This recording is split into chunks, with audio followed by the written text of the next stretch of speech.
Serbian government says its offer for open, unconditional talks with the Albanians still stands.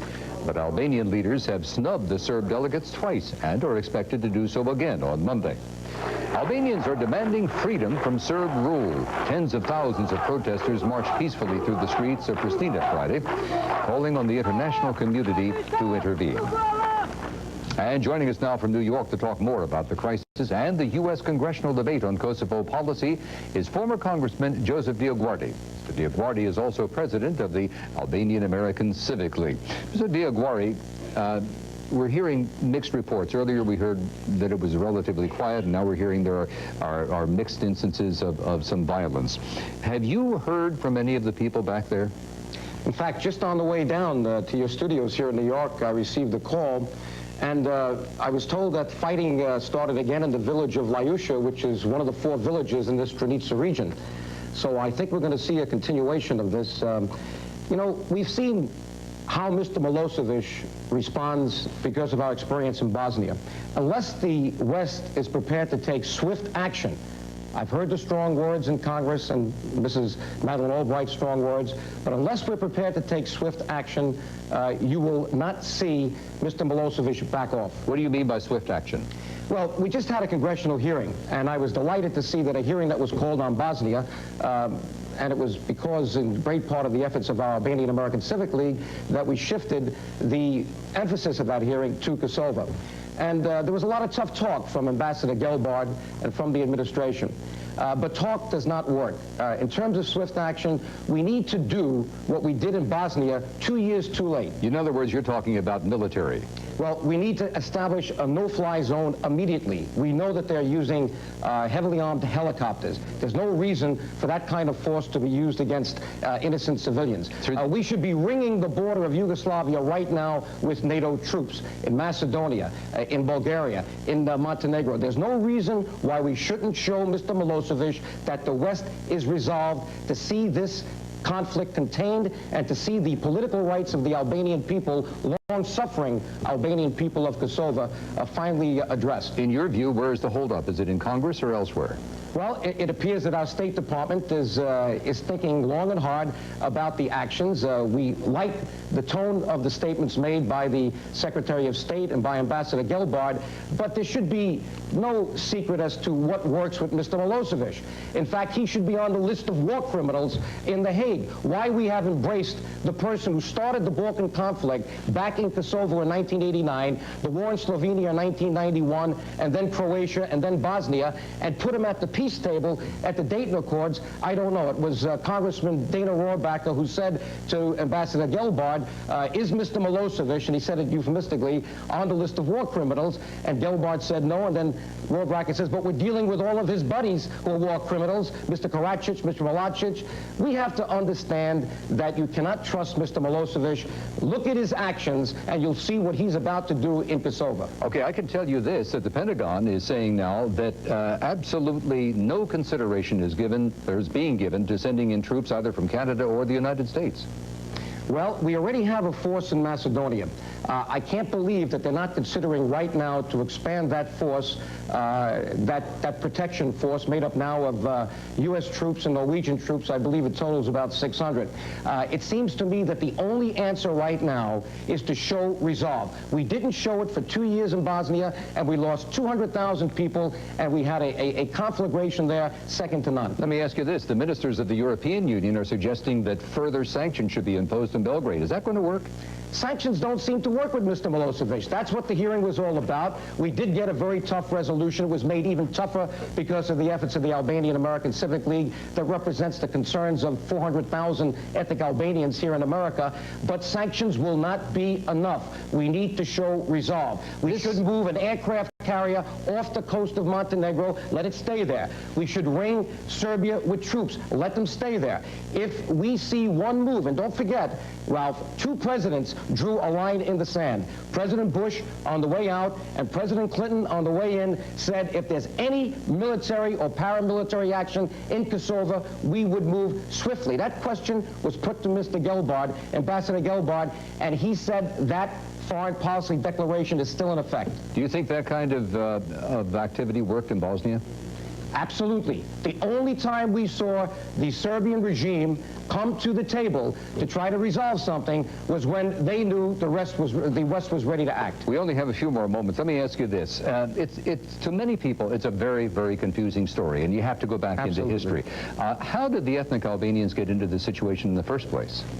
It is a very confusing story, but let me say this. The ethnic Albanians of Kosova were there for over 5,000 years. You can't believe the Serbian propaganda machine. They did not move to Kosova or Macedonia or Montenegro. This is one half of the divided nation of Albanians. You have 3.5 million Albanians in the state of Albania and 3.5 just outside its borders. Okay. And they were there.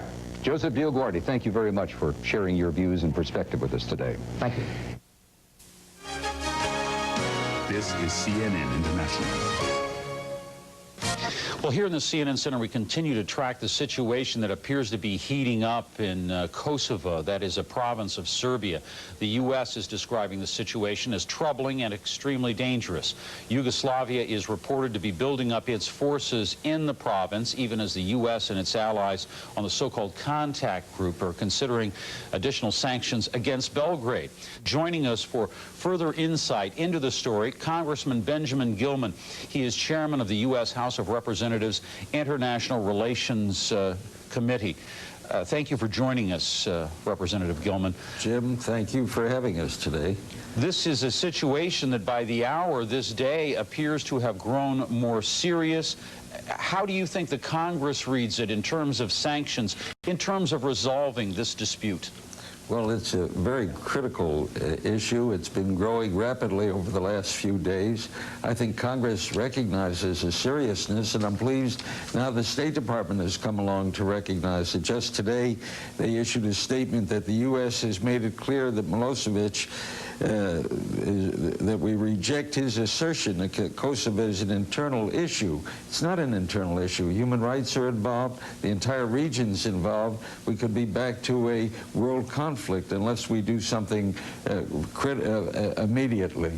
All right, now talking about sanctions, Serbia's foreign minister, Yugoslavia's foreign minister has made it clear that if they are pressed, if they are pressured on the issue of Kosovo, there could be a retreat of cooperation in terms of the Dayton Peace Accords in Bosnia. How is that going to play? Well, the Milosevic has left a lot to be desired with regard to his cooperation on Bosnia. Milosevic, as you know, has been condemned as a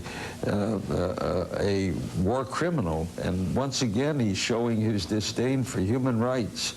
And that's why the State Department has issued this statement today. You know, Milosevic hardline policies were not successful in Slovenia and Croatia, Bosnia, and now once again he's started a problem in Kosovo. He's trying to impose his will on over 2 million Albanians, where they have a very minor population of Serbs. And it's time that we reminded Mr. Milosevic that he has to recognize their rights. And this is not just an internal matter. It's a matter affecting the entire region, could affect the entire world. The U.S. obviously cannot go it alone. If it were to come to increased sanctions, they would need the cooperation. At the same time, we're hearing rumblings. If they don't get that cooperation, particularly from the contact group in the former Yugoslavia, the U.S. may be prepared to pull out of that contact group. What do you hear? Well, it's not a matter of pulling out, but the U.S. has indicated that we would assert our own independent initiatives in the event that the contact group cannot be convinced to do something important about stemming the violence and hostility in Kosovo. Congress has been anything but eager to see troops remain in Bosnia without the threat of a military action to back up the sanctions. What real credibility will this move have? I think there'd be a lot of credibility because Congress is concerned about the loss of life and the hostility and the oppression being asserted by Mr. Milosevic. Do you think that the U.S. Congress would be prepared to back a military intervention if it came to that, or to at least back up the sanctions with the threat of military force? I think Congress is prepared to undertake some more forceful initiatives that have been undertaken to date to try to bring peace to this part of the world. Otherwise, we may be facing hostility that would flow beyond the borders of Albania and Kosovo.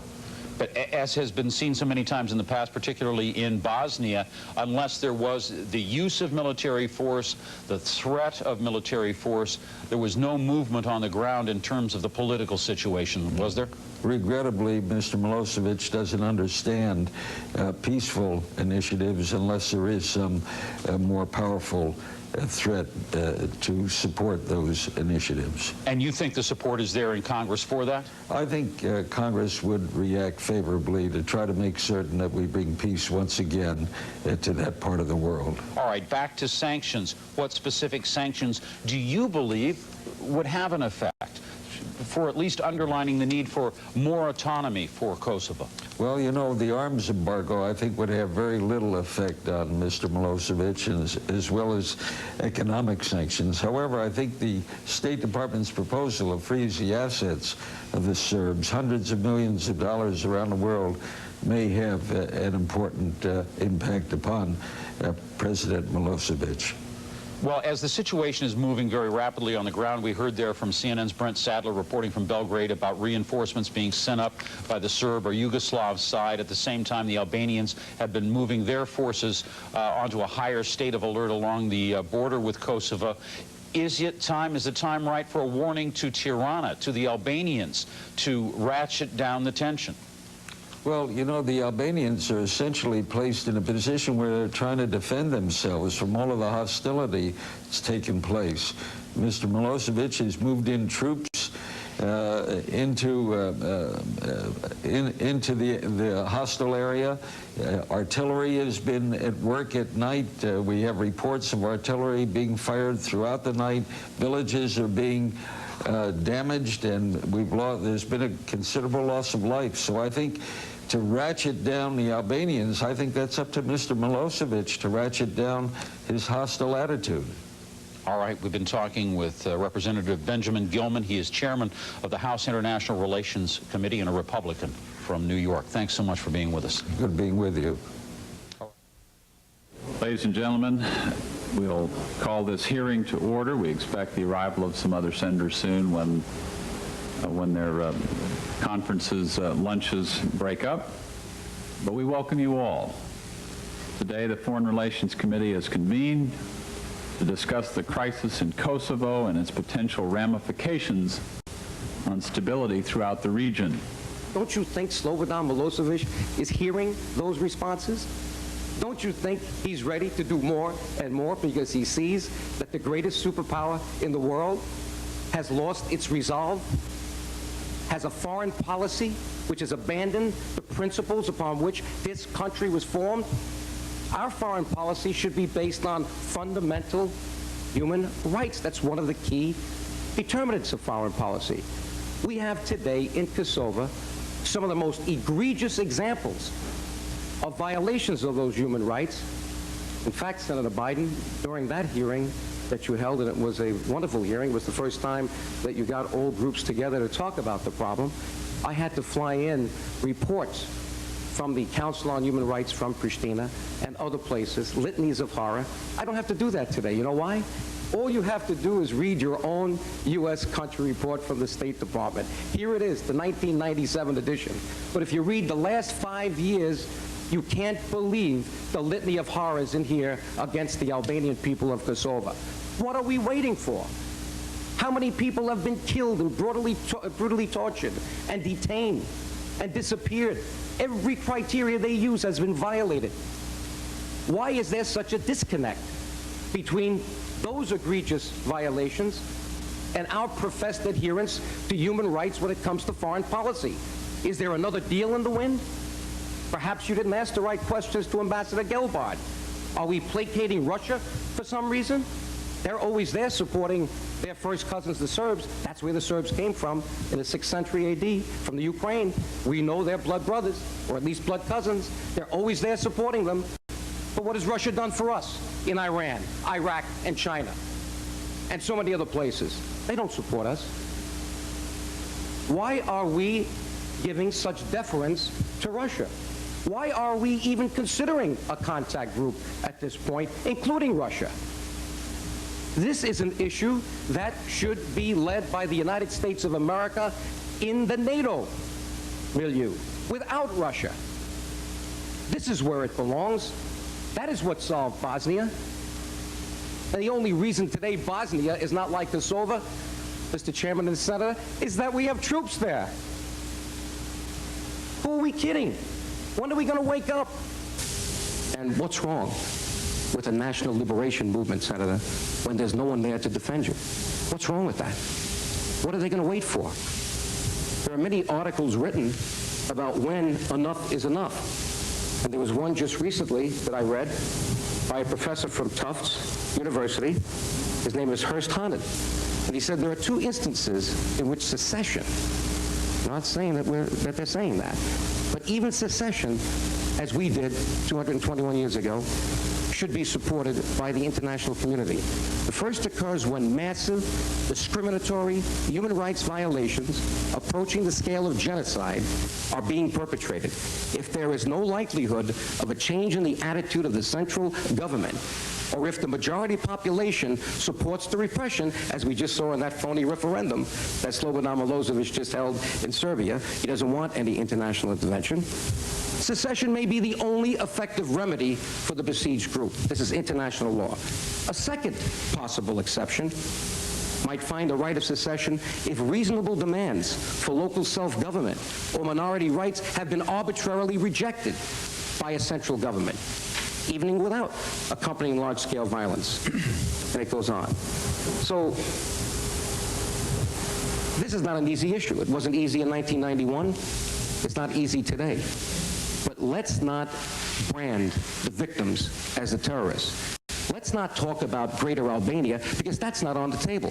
What's on the table constantly for 50 years, certainly in the last 10, is the quest for Greater Serbia, and we seem very willing to give Mr. Milosevic what he wants. I hope we're not going to do the same in Kosova as we did in Bosnia. It would be a tragedy of the highest proportions, and I think it would only lead to a very destabilized Balkans and a greater war later on. Thank you. Mr. Speaker, when Serbian President Milosevic promised to work with Albanian leaders in Kosovo, the White House lifted sanctions on Serbia.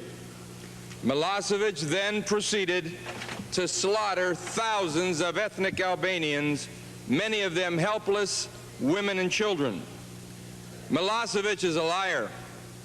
Milosevic is a brutal killer. And ethnic cleansing has reared its ugly head once again. Milosevic must be challenged. The United States should reimpose strict sanctions on Serbia, and it's time for Europe to stop cuddling this bum. I believe Milosevic must be made to understand that Albanian children are God's children too. I yield back the balance of my time. Gentleman yields the balance of his time.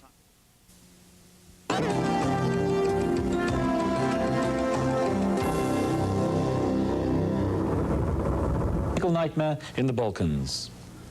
Refugees from Kosovo, but what are Europe's options for ending their misery?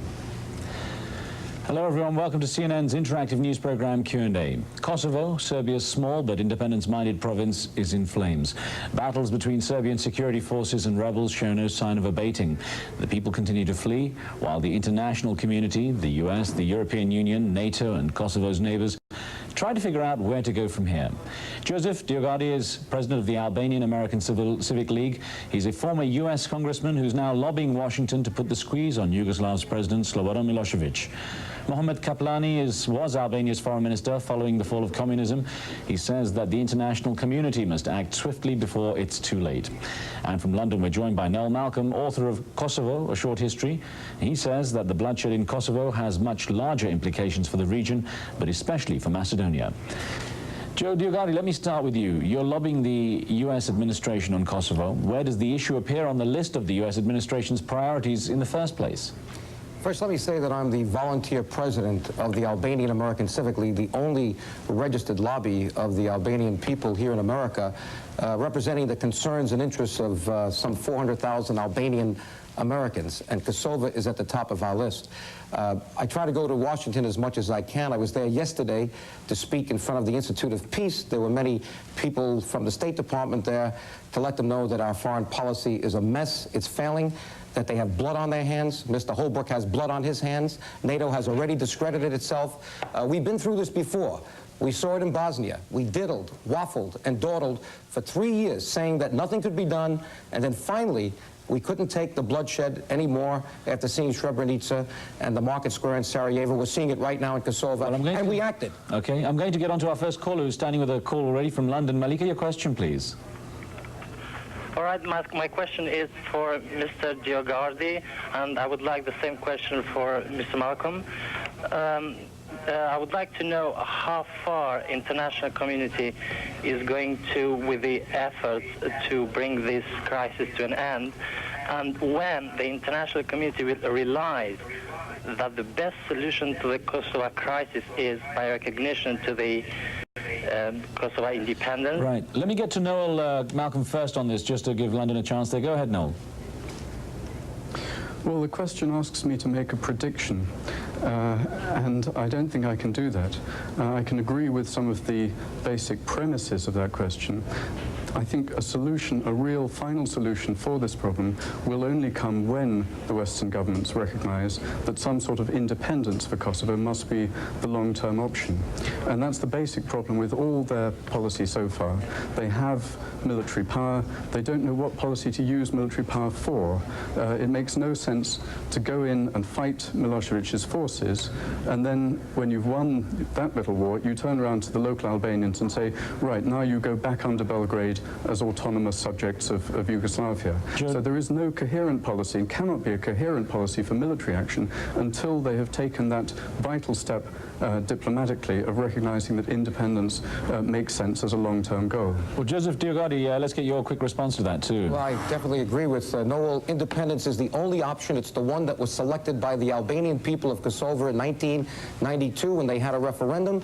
They selected independence. A bill was introduced last week by Congressman Jim Traficant, making a prima facie case that Kosovo meets all of the indicia under international law for independence as a nation. So why is our State Department saying that independence is off the table? That is what's causing this battle to go on and no dialogue to begin. Bassam in London's been hanging on for a while. Go ahead, Bassam, your question, please.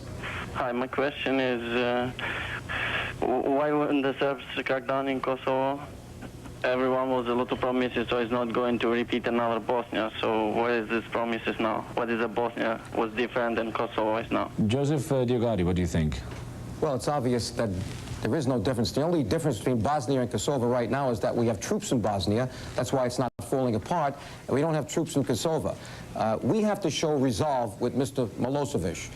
We know his modus operandi, his M.O. When he senses waffling, when he senses some indecision, he tends to move. Don't forget, his biggest concern is his political base in Belgrade. He's a Stalinist communist. He's lied to the people of Serbia. He controls all the media. And what he wants to do is to increase his own power there, and he's using the blood of the Albanian people in Kosovo. It's a mess, and the only one that can resolve this right now is the only superpower to do it, the United States of America, and we've got to get Madeleine Albright talking tough again, and she should not be muffled by Sandy Berger, and Mr. Holbrooke has blood on his hands for dealing with Mr. Milosevic. He's a war criminal, and he's got to be treated that way. I'm going to get to a question that's going on our internet chat room as we go out live. It says, why hasn't Albania jumped in and helped their fellow Albanians? Mohammed Kaplani, I guess that would be best for you. Well, I would say that the Albanians feel that they are the brothers in the Republic of Albania, and Albanians everywhere in the world, they think that their brothers in Kosovo are fighting for a just cause, and they support them, and they will continue to support them, and it will be ready someday, as some of them are doing, even to fight alongside their brothers, their kinsmen. I'd like to comment on that, Riza. Go ahead. On the way down, on my cellular phone, I received a call from one of our contacts in Albania, and as we're speaking, the Albanian parliament is meeting, and it's significant that I was told that the socialists are now joining with the opposition to mobilize the army, and they've ordered Fatos Nano, the prime minister, who, by the way, is vacationing in Greece, of all places, for the Albanians, and to get back to Tirana. So what I'm saying is that this could be our worst fears being confirmed, that this will now spread into a Balkan war, and that's why our foreign policy here is failing. And Joe, how reliable are your sources on that information? Well, they were watching Today TV in Tirana, and this was going on as he was calling me on the phone. Let's get to Sweden. Antonio has a question. Go ahead, Antonio. I'm sorry, you are totally wrong, because I know the region, and I know that you are totally wrong. In what way, Antonio? You have provoked a solution to force the United States to come in. And the United States didn't understand that they were going to a hole. You have not the right, internationally speaking, of claiming for independence. Okay, Noel Malcolm. Okay, Noel Malcolm, let's get you in. People have that comment right. on that. Can I? Go ahead. Yes, on this question of the legal right to claim independence, there is a very clear legal case. Kosovo was, in Tito's Yugoslavia, in his constitutions, Kosovo was one of the units of the federal system. And what happened in 1991 and 92 was that the whole federal Yugoslavia dissolved into its constituent units. That is how it was officially analyzed and recognized by the Western governments. Now, if Kosovo was one of those constituent units, and any constitutional lawyer who looks at that constitution will tell you that it was, it follows that it also has the right to seek independence.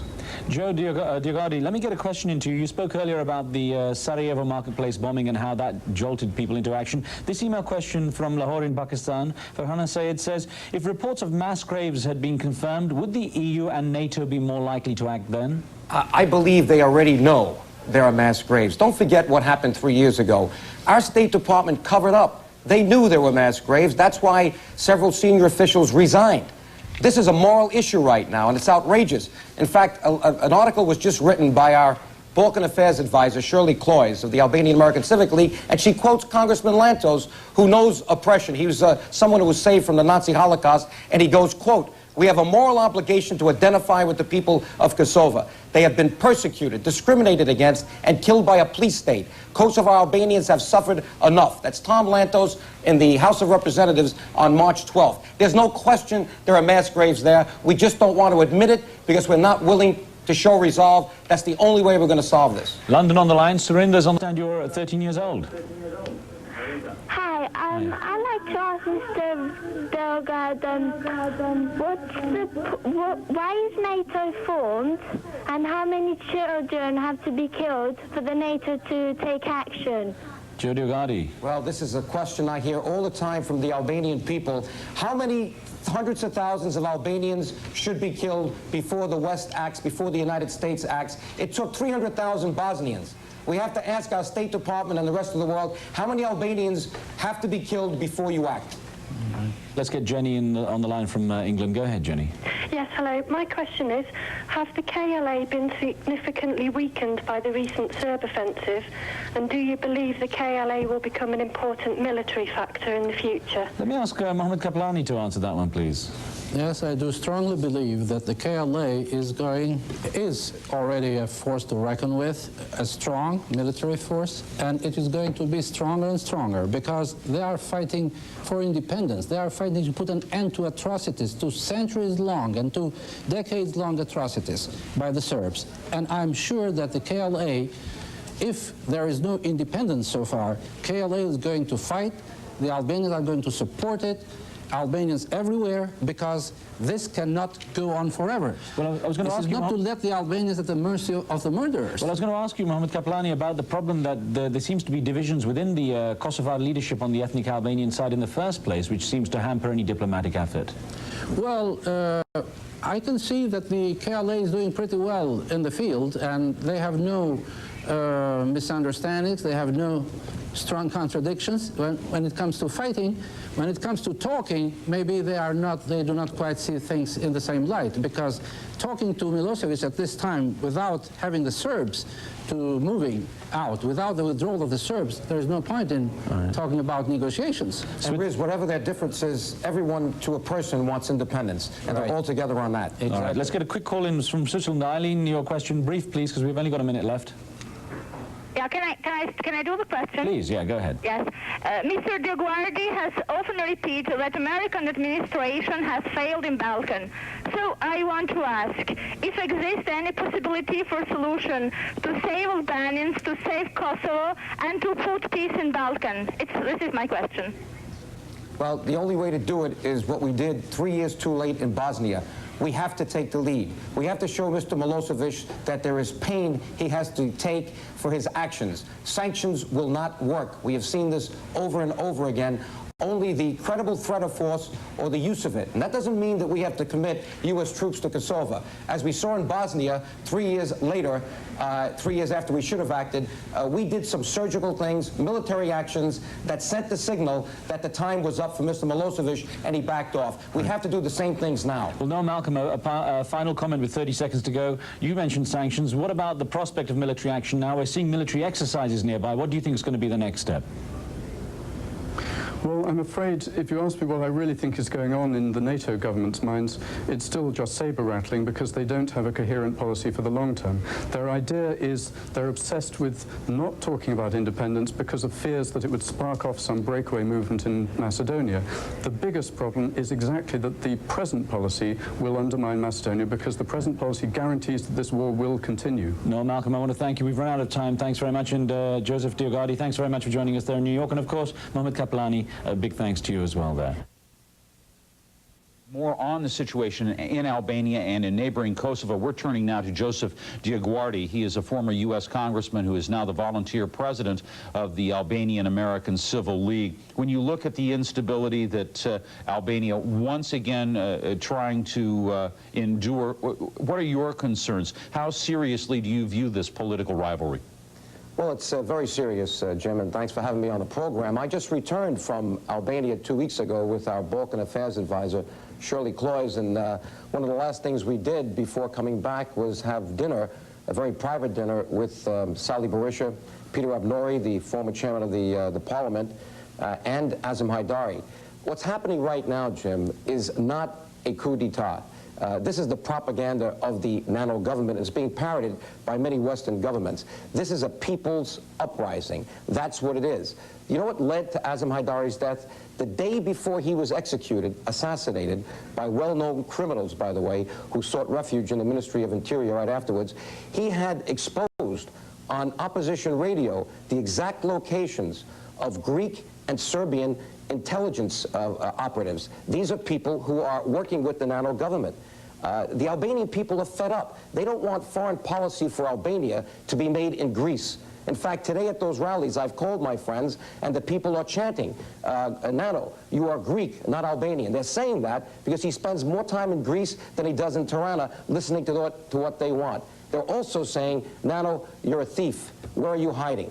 We still don't have the money back from our the pyramid schemes. You promised us when you were elected you'd return the money. Here in the Wall Street Journal, just in August, we have an article that we can't even find. There are accountants, Pete, Mark, and Mitchell, they can't even find any of the money that was frozen when Nano came in, and he promised the Albanian people, that's how he got elected, that he would return all this money. All right, Joseph, obviously you have some sympathies with the Democratic Party of Sali Berisha as you follow all of this for whatever reason. I'm not saying that they're not good reasons, but of course the people of Albania were very upset with Sali Berisha. He's one of the people that was seen to be backing some of these pyramid schemes. It is the lack of perhaps control, the lack of stability in Albania, in any one of these governments that has created this crisis, isn't it? Well, listen, you know, when you look at a government that came out of 50 years of the worst communism the world has seen, and I was with you there in 1991, Jim, I remember, during those elections, you have to understand that mistakes can be made. Sali Berisha was not perfect. He didn't have all the answers, but that was a democratically elected government. The real coup is not happening right now. It happened in 1997 when NATO used criminal elements in Vlora, in the southern part of Albania, to kill Democrat Party officials so they couldn't be even posted in the elections. I was there during those elections. I mean, we've got to understand what's really going on today, and the people are fed up. There's no question that Sali Berisha made mistakes, but what's going on right now is a veiled attempt to destroy democracy totally. There is no opposition right now without Dr. Sali Berisha. And I'll say this to Mr. Nano. Obviously, he just withdrew by the Albanian-controlled parliament Sali Berisha's immunity. This, I believe, is a transparent step just before they're going to arrest Sally Berisha. I can tell you on behalf of 400,000 Albanian Americans, if Sally Berisha is arrested by Nano, you can be sure that very shortly thereafter, there will be members of the Senate and members of the House on the floor asking for the resignation of Fatos Nano. Now, that's the political situation as we look at it in Albania today. The risk, one of the potential risks here is we have a very destabilizing situation just across the border, perhaps a humanitarian nightmare about to play out in the Serbian province of Kosova, 90% ethnic Albanians. Could the political crisis in Tirana spill over one way or another here into Kosovo? It already has. I went there specifically to go to the northern part of Albania to witness firsthand this humanitarian tragedy. Congressman Dana Rohrabacher, who was going to come with me, was intimidated not to come because of reports of terrorism. I still went and took a helicopter up there to go around. What you have to understand, Jim, is that what's happening in Kosova is a result of what's happening in Tirana. Sally Berisha was removed because he would not be a puppet of this failed foreign policy in the United States. The United States now has, the State Department has 3 puppets, or at least 2. We have one, Fatos Nano in Albania, and we have Milosevic in Serbia, a reputed war criminal who right now has been at least indicted, or at least there's a sense of the Congress that he should be indicted, because we have a Senate resolution and a House resolution that he is a war criminal, and yet we have Mr. Holbrooke and Mr. Gelbard doing business with him. This is what's causing the problem in Kosovo. The people of Kosovo want freedom. They want independence. They don't want to be under the boot of another Nazi regime. That's what they have in Milosevic. And Mr. Nano speaks to Milosevic and speaks to the Greek Prime Minister and Foreign Minister every day. So we've got a complete manipulation of the Albanian people in Kosovo and in Albania, and this is not right. And if it's not resolved, you will see a Balkan war second to none, and it'll stem from the failed policies of the Clinton administration. All right, certainly partisan, but certainly informed. Joseph DioGuardi, as always, thank you much for your perspectives. Thank you, Jim. The gentleman from New York, what purpose does he rise? Mr. Speaker, I move the House suspend the rules and agree to House Concurrent Resolution 315 as amended. The clerk will report the title of the concurrent resolution. House Concurrent Resolution 315, concurrent resolution expressing the sense of the Congress, condemning the atrocities by Serbian police and military forces against Albanians in Kosova, and urging that blocked assets of the Federal Republic of Yugoslavia, Serbia and Montenegro, under control of the United States and other governments, be used to compensate the Albanians in Kosova for losses suffered through Serbian police and military action. Pursuant to the rule, the gentleman from New York, Mr. Gilman, and the gentleman from California, Mr. Lantos, will each control 20 minutes. The chair recognizes the gentleman from New York. Mr. Speaker, I yield myself such time as I may consume, and I ask consent to revise and extend my remarks, and all members may have 5 days within which to revise and extend their remarks on this measure. And Mr. Speaker, this resolution, H. Conres 315, expresses a well-founded view that Serbia is responsible for the mayhem that police and military personnel have inflicted upon the unfortunate people of Kosovo, and that Serbia should be held financially responsible for the damages done to their homes and other property of the Albanian citizens of Kosovo. I commend the distinguished gentleman from California, Mr. Lantos, a senior member of our committee, for introducing this measure, and I'm pleased to be listed as an original co-sponsor. This resolution calls for our president to work with the Congress to develop laws and regulations that would make it possible to utilize such Serbian blocked assets here in our nation under the control of our government for the purpose of providing restitution to those who have suffered property losses as a result of the conflict in Kosovo. And while we recognize that there may be other claimants to these assets, we want to put the House on record that Serbia is financially accountable for the damages that its police and military have caused through unrestrained use of force and the willful destruction of housing and other property belonging to members of the Albanian community in Kosovo. Just last week, I call upon the President to mobilize NATO to issue an ultimatum to Milosevic to permit the hundreds of thousands of displaced people in Kosovo to return to their homes in safety, and to permit unimpeded access for humanitarian assistance for these people. Winter comes early to Kosovo. We can no longer play for time for other forms of diplomacy to take effect. Milosevic is completely untrustworthy, and the lives of more than 250,000 people in Kosovo now hang on the credibility of the international community's pledge to permit no more Bosnians in the Balkans. We must not wait to act until scenes of human misery flash across our TV screens in the next few weeks. Accordingly, I urge our members, all of our members of the House, to join with the sponsors of this resolution in sending a strong message to the Serbian leadership that in addition to any legal and political penalties they may face, they'll also pay a financial penalty for their actions in Kosovo. It's our hope that other governments will undertake similar measures so that the people of Kosovo may eventually receive some restitution from the government that is directly responsible for their suffering and for their tremendous losses. Mr. Speaker, I reserve the balance of my time. The gentleman from California. Thank you very much, Mr. Speaker. Let me first express my thanks and respect to the gentleman from New York, chairman of our committee, for his strong support of this long overdue measure. And if I may, Mr. Speaker, I would like to put this whole resolution in some historic context. Kosovo, the Albanian province of Serbia, was a relatively peaceful, poor place until 1989. In 1989, without the slightest provocation, Mr. Milosevic destroyed whatever modicum of autonomy the people of Kosovo had and created of 1,800,000 Albanian ethnic Kosovars, colonial subjects within their own country. Now, I visited Kosovo many times during the last decade. It is, without any question, Europe's poorest region.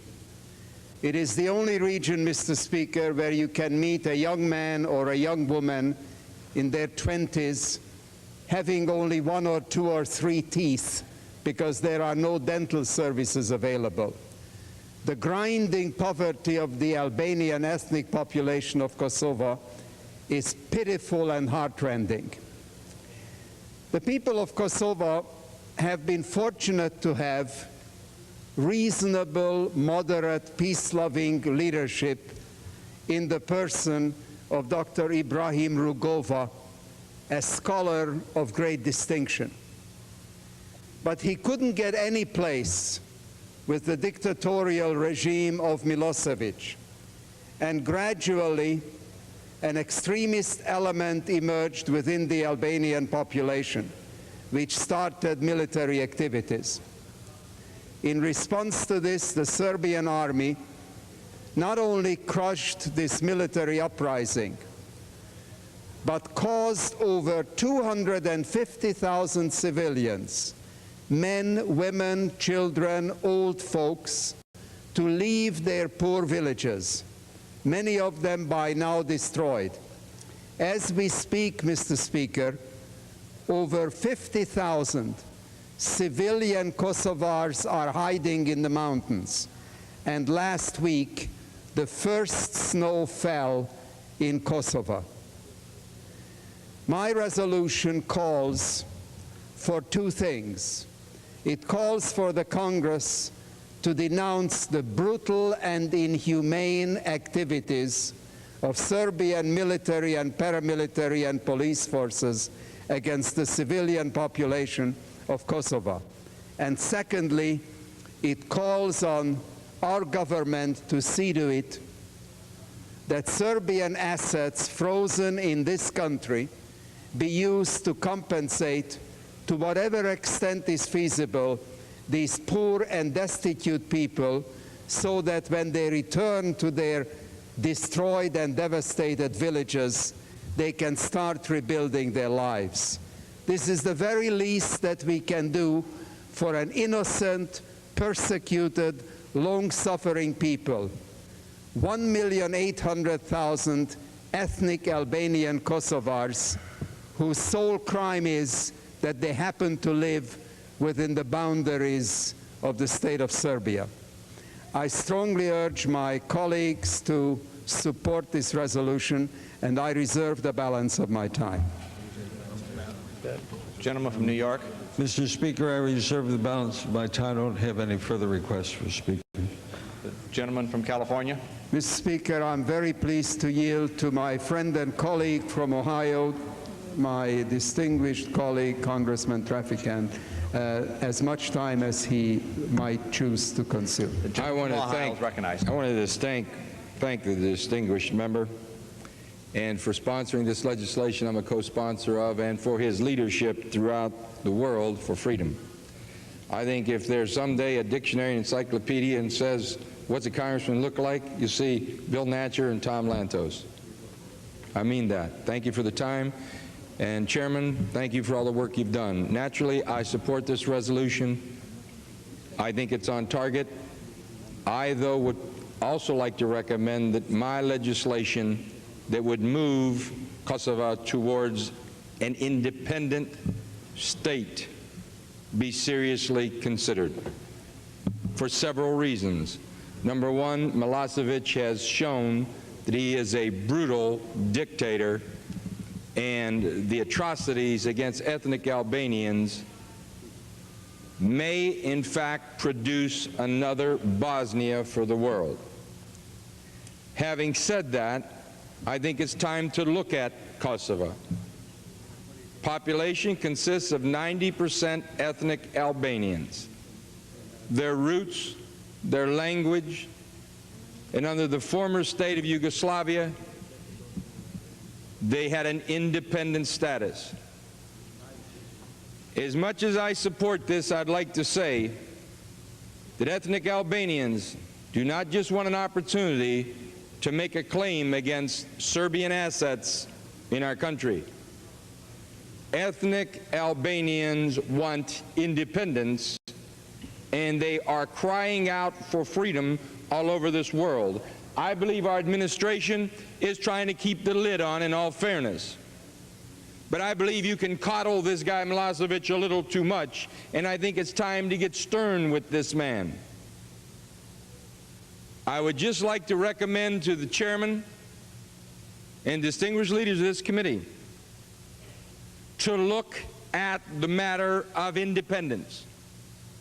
I believe there is no other answer, because ethnic Albanians will not accept anything else, and I believe if there's to be a tempest in this teapot, we should deal with it now.